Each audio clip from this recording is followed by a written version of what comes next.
Hello, my name is Steve Young. I've lived in Vietnam. I served in Vietnam. I speak Vietnamese. I've studied Vietnamese culture, Vietnamese history.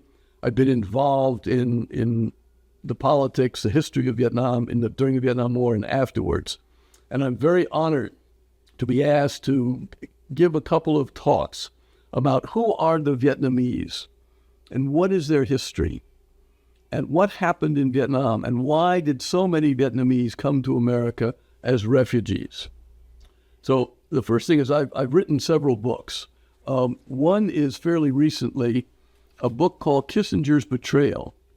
The reason why the South Vietnamese nationalists and the Americans lost the Vietnam War 50 years ago in 1975 is because of this man, Henry Kissinger, National Security Advisor to President Richard Nixon.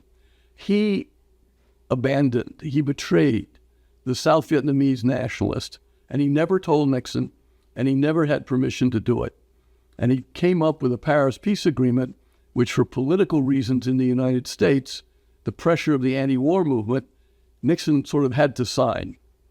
And that agreement was a secret deal that Hanoi would promise, the Vietnamese communists would promise the South Vietnamese freedom and independence, sign a peace treaty, guaranteeing them freedom and independence and no communism, and wait 2 years, and then after the Americans leave, the communists would attack again and conquer South Vietnam, which they did on April 30th, 1975.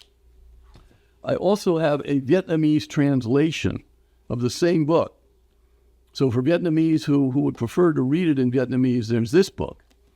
Also what we've done, my wife and I, we translated a brilliant Vietnamese novel written by a lady, Dung Tu Hung, about Ho Chi Minh and a terrible story about what his own people did to his wife.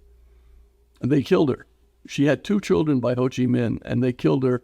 The boy was raised by somebody else. The girl disappeared. And in this novel called The Zenith, which you can get on Amazon, it gives you, again, an insight into the truth about Ho Chi Minh and the soul of the Vietnamese people. But the Vietnamese people, they have a tradition going back, they like to say, 4,000 years. So this is a book I wrote with a very famous, brilliant Vietnamese scholar and political thinker, Nguyen Ngap Huy, Professor Huy.